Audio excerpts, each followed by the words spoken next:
Coming at you live from the various studios of which we are located is myself, Johnny, and my co-host, Jared! Welcome to the one and only podcast by the name You Laugh, You Drink. In this podcast, we take you through two stories that we found on the web, and we share them with you. If you laugh, you drink.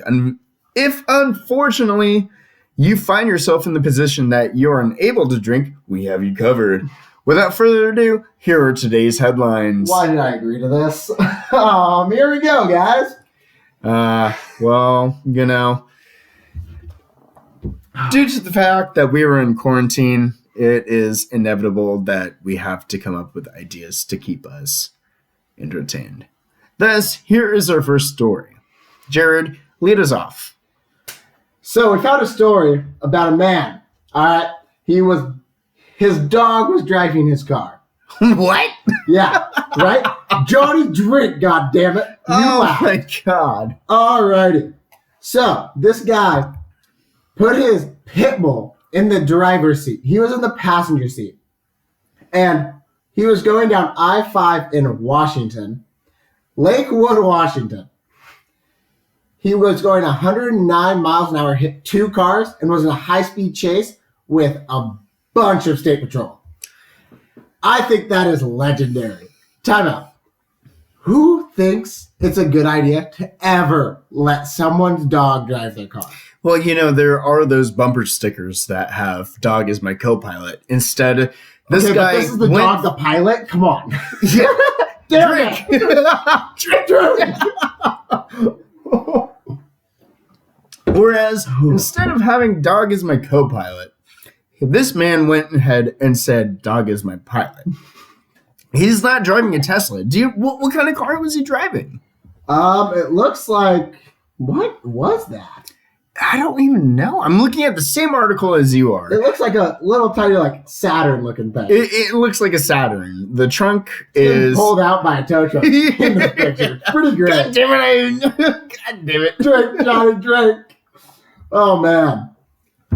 Yeah, no, the story is absurd. This man, the only way they could stop him was with spikes. They had to pop his tires to stop his car. Whenever I think of high-speed chases, last thing I think of is, you know what? We're going to throw spikes in the road to stop a car. Well, that's being driven by a dog. Well, I hope the dog was in control because otherwise, it wasn't in control. Otherwise, he wouldn't have ended up in the ditch like he did. This man also got charged. Where was it? Oh my God. He got charged with under the influence. So he was either high or very, very drunk. Well, seeing that it was in Washington, I'm sure it was under the influence of marijuana. Whereas... True. It could have been alcohol. This is on the borderline of very erratic driving, where if it was a person, I would say alcohol. Seeing that it was a fucking pit bull, drink. Seeing that it was a fucking pit bull, I don't think that, Yeah. But it's the man got stopped, ran into a ditch, and the cop asked him a few questions. The dude's one response to half those questions was, "I was trying to teach my dog how to drive."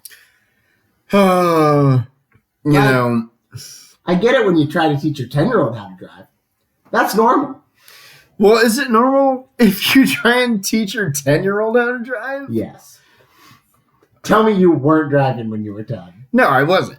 I grew up in the middle of the city. I was 16 when I learned how to drive. Come on. People in the country learn how to drive when they're 5. Yeah, because they have the fucking tractors, because that's the reason why people in the country have kids. True, so they can do the manual labor? So they can do the manual labor. I mean, my father grew up in rural Iowa, and he had 14 siblings. I mean, that in itself speaks volumes of why people in the country have kids. True. But that was also back in the 1950s, so... Yeah, I mean, my grandma grew up in Mukilteo, and she had 7 kids. That's a lot. Yeah. 7 I thought was a lot. Yeah. I was like, God damn. Yeah, unfortunately, your grandmother's vagina was ruined, but drink. Fuck you. I am gonna drink. Don't At worry about least it. your father's butthole was ruined. Now, let's be honest. And that's for another podcast.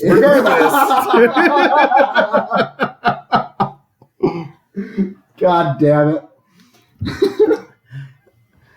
Anyways, as I'm reading this article, it says the suspect was driving absolutely recklessly, and the pursuit ended at 109 miles an hour. Yeah. Holy crap, that's insane. So you have to envision this. The dog was in the driver's seat. Yep. How big was this pit bull? Do you think the pit bull was large enough to hit the gas brake and everything? Or was the man in the passenger seat reaching over and trying to hit the gas and brake like that? I don't know. Oh, he had to have been pushing on the gas. Not the dog, but the man.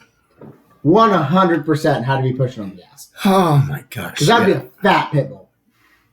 I mean, I think the only dog breed that comes to mind that would be able to even reach the A pedals mastiff. would be a mastiff. Yeah, it would be a mastiff. True. Hey, but fun fact, nobody actually got hurt. Well, that's 2 cars great. did get hit, but no one got hurt. Well, and Jared, finish us off with this one story with what happened to the dog and what happened to the man. Okay, so the man got charged with reckless endangerment. Yeah. Fuck, I'm drunk. I have been drinking since noon. Well, both of us have been drinking since noon. Great. Reckless endangerment, hit and run, driving under the influence, and felony eluding. He is set to appear in court on March 30th. As for the dog, the police officer said the dog was a very sweet girl. She was taken to the animal shelter after the owner was arrested. Clearly, because what else would you do with the dog? Who else is going to take that dog? That dog knows how to drive a car. That's unfair. I mean, you can't let that dog anywhere near a car. Anywhere. Well, you can't let a dog near the car at this point because she's just going to take off and do her own thing. She might as well go on a road trip and go to Boston. What do you mean? That dog was going anywhere? It's a pit bull. It's going to New Mexico. Yeah, it's probably, going. In another news, in the zip code of 98112, it's going to be 60 degrees and partly cloudy with a 0% chance of rain. On Tuesday, it's going to be 57 with a low of 39. Wednesday, you're looking at 67, mostly cloudy with a low of 41 degrees and a chance of 10% rain. And Thursday, because I can't look past Thursday at this point because whatever. I only look 3 days in advance. 65 and a low of 42 with a 10% chance of rain. Back in the zip code of 98112. I am so happy that the rain has officially stopped. Like a lot of the rain. Where we had that 2-week span in Washington where it's just downpours. Well, I work outside. Yeah. I mean, luckily I work inside, but at the same time, I still have to walk to work. All right, so here comes our next story for this episode. Iowa man hosts 600 people at a horse auction in the middle of the corona epidemic. Well, Epidemic. That's child's play. Well, wait till the zombie apocalypse. Well, wait for maybe pandemic to come out or I don't know. You know what? I don't know because I'm drunk. The moment everything shuts down is the moment we really need to worry. Well, I think everything's shut down. No, because restaurants are still open. Yeah, well, luckily, I'm not there. Yeah, right? All right, so here we go. Iowa. Horse auction. 600 people in an enclosed area with horses. All right, so an Iowan, and I'm Iowan? Yep. Are we fucking Native Americans? And away on. Fuck. Drink, and I need to drink too.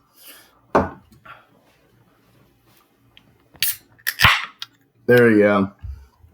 So an Iowa man hosted 600 people, including many from neighboring states. And here we go, Midwesterners. Please do not do this ever again. Neighboring states at a horse auction Thursday in defiance of social distancing rules. In Des Moines. All right. So, like I said earlier in the podcast, my father grew up in Iowa. He grew up in the southwest corner of Iowa, which was in a little town called Vail. If anybody knows Vail, just let us know where Vail is. If you're, I'm a little curious where Vail is. It is a nothing town. I've been there once. I saw my grandparents' graves there. It is a cute town. I understand why my grandparents set roots down there and everything, but it is absolute trash. Oh my God, you were not kidding. This is such a small town. Yep, it is a small town. Vail, Iowa. Anyways, Des Moines. Sorry, I said it wrong because here in Washington we call it Des Moines. How do you say it in Iowa? Des Moines. Oh. Yeah, no, it's definitely just Des Moines. Because you have to add the S. All right. Well, anyways. Fuck, we need a drink. You laugh, you drink. We laughed, we drink. We drink. Ura Greengrape, operator of the Midwest Trotting Horse Sale in Seymour, Iowa, held the auction according to CNN. And this is where we're getting our sources from. Visitors from Minnesota, 1, Michigan, 2, Illinois, 3, Indiana, 4, Ohio, 5, Missouri, 6, and Wisconsin, 7. 7 Midwestern states put their lives at risk to buy the horses.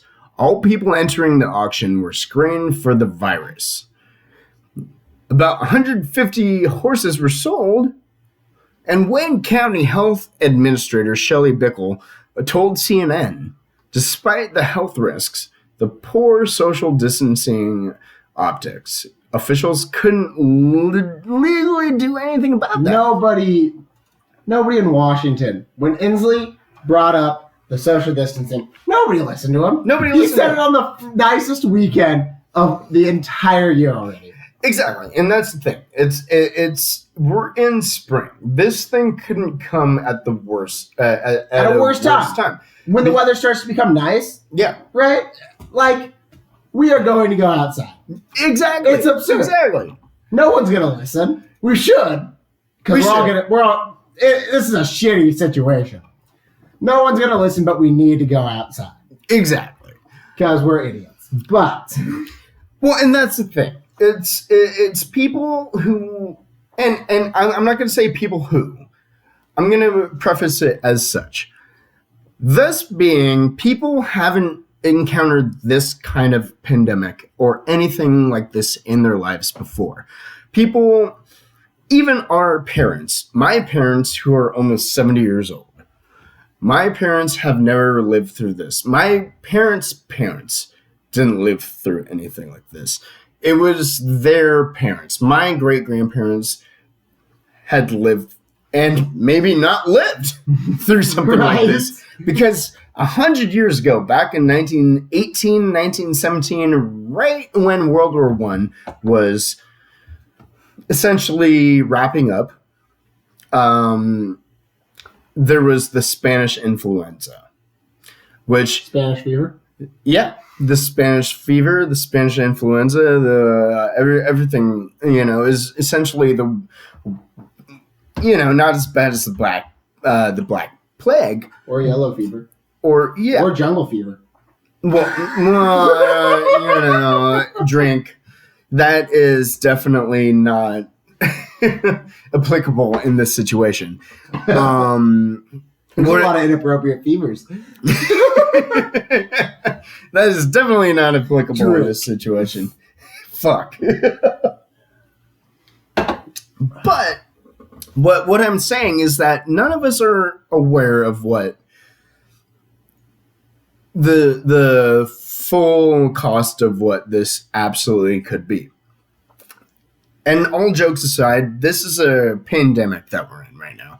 We're isolating ourselves. Local, state, and federal governments are locking us down for a reason, and that's for a solid reason, because we can't have this virus go anywhere. Whereas the people in the Midwest here, through 7 other states... Time out. Can we just talk about how 700 people really went to go buy horses? They must have been fucking... They must have been some nice ass horses.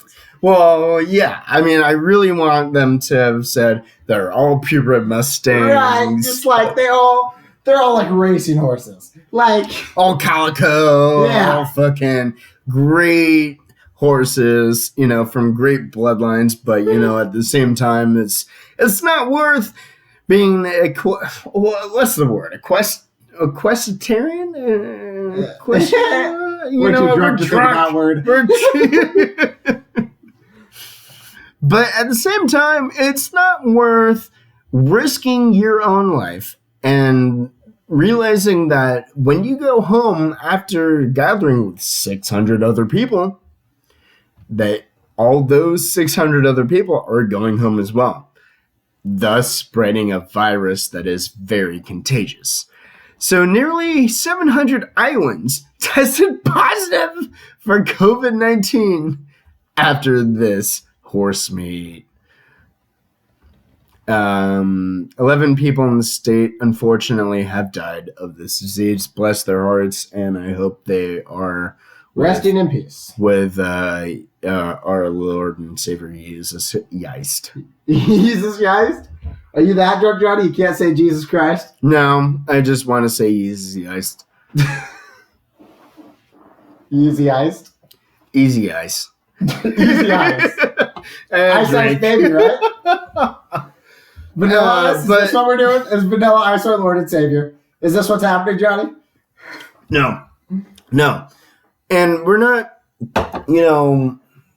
trying to make fun of anybody dying or anybody's family members dying or anything like that. It is definitely on the terms of we're all scared, and that's why we're all sheltering in place. But at the same time, please do not go and buy horses with 600 other people at a horse auction. You will get sick.